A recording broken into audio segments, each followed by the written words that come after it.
ओम नमः शिवाय। यूट्यूब के सभी दर्शकों का मैं हमारे सुपर स्टोरी चैनल में मैं स्वागत करता हूं। मरने के बाद स्वर्ग के द्वार पर चार व्यक्ति खड़े थे। इन चार व्यक्तियों में पहला राजा था, दूसरा एक बिजनेसमैन था, तीसरा पंडित और चौथा एक आम आदमी मजदूर था।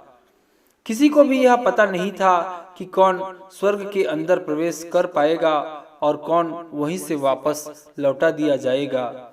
सब स्वर्ग का दरवाजा खुलने की राह देख रहे थे और आपस में बातें कर रहे थे।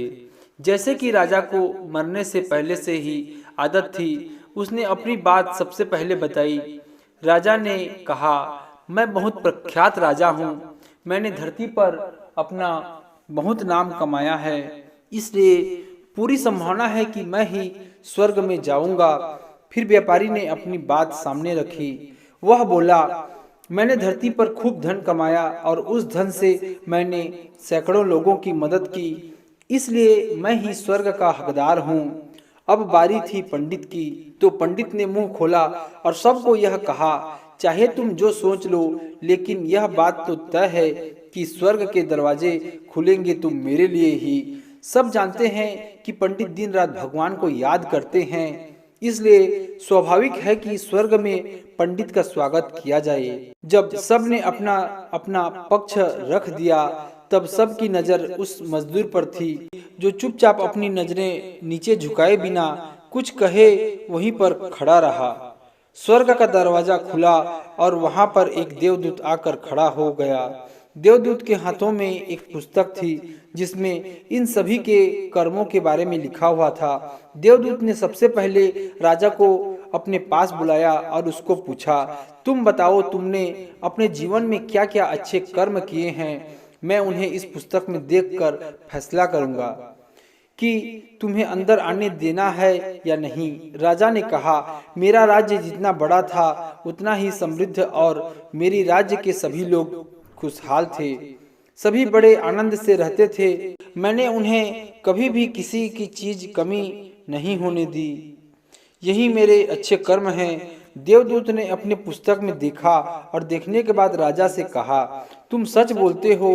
तुमने अपने राज्य की प्रजा को बहुत सुखी रखा था, लेकिन तुमने अपने राज्य की सीमा बढ़ाने के लिए जितने युद्ध किए थे, उन युद्ध की वजह से हजारों सैनिकों ने अपनी जान गंवा दी।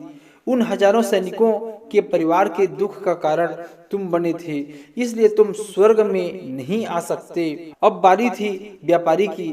व्यापारी से जब देवदूत ने पूछा कि तुम्हारे अच्छे कर्म क्या हैं, तब व्यापारी ने उससे कहा, मैंने सैकड़ों लोगों को खाना खिलाया है, कई आश्रमों में दान किया है, कई निराश्रित लोगों के लिए घर बना कर दिया है। यह मेरे अच्छे कर्म हैं। देवदूत ने फिर अपने पुस्तक में ध्यान से देखा और देखने के बाद व्यापारी से कहा, तुम्हारा कहना भी ठीक है कि तुमने बहुत दान धर्म किया है, लेकिन यह दान धर्म तुमने जिन पैसों से किया है, उन पैसों को कमाने के लिए तुमने न जाने कितने झूठ बोले हैं, कितनी हेरा फेरियां की हैं और कितनी मिलावटें की हैं, इसलिए तुम भी स्वर्ग में नहीं आ सकते। जब पंडित से यही सवाल किया गया तो पंडित ने बड़े ही आत्मविश्वास के साथ कहा, मैंने अनगिनत लोगों को ज्ञान दिया है, हजारों यज्ञ पूजाएं की हैं और दिन रात भगवान का जाप किया है। इससे अच्छे कर्म और क्या ही हो सकते हैं।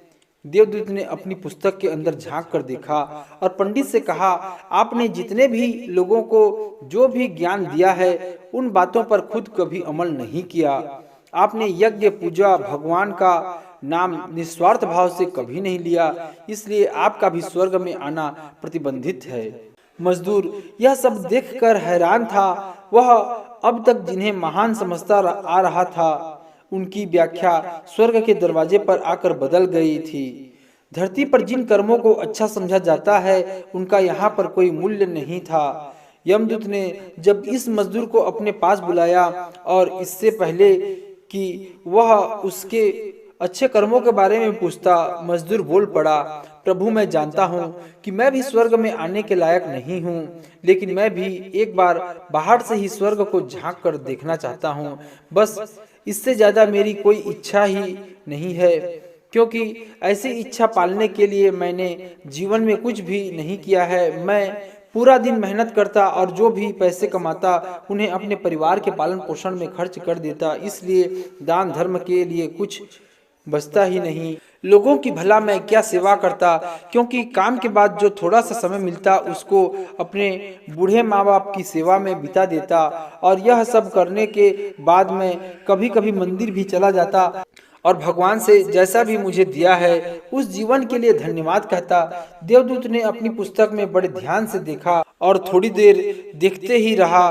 फिर उसने मजदूर से पूछा कि तुम याद करके बताओ, तुमने कभी तो कोई अच्छा काम किया होगा। मजदूर ने थोड़ी देर सोचने के बाद बोला, हाँ, मुझे थोड़ा थोड़ा याद है। एक बार मैं बहुत भूखा था और मैं खाना खाने ही बैठा था कि एक बहुत ही कमजोर कुत्ता जो कि ठीक से चल भी नहीं पा रहा था, वह मेरे पास आ गया और मेरे खाने को देखने लगा। तब मैंने अपनी रोटी उसे खिला दी थी और उस दिन मैं खुद भूखा सोया था। मजदूर की बात सुनने के बाद देवदूत मुस्कुराया और मजदूर को बड़े सम्मान से स्वर्ग के अंदर ले गया। दोस्तों, अच्छे कर्म लोभ मोह माया इन सब भाव से में आकर नहीं किए जाते और न ही उन्हें अच्छे कर्मों की श्रेणी में गिना जाता है। निस्वार्थ भाव से किया गया एक ही अच्छा कर्म आपके जीवन के सारे पाप धोने की शक्ति रखता है। इसलिए जब भी मौका मिले निस्वार्थ भाव से और अच्छे मन से कर्म किया करें। कहानी सुनने के लिए धन्यवाद। आपका एक सब्सक्राइब हमारे लिए बहुत महत्वपूर्ण है।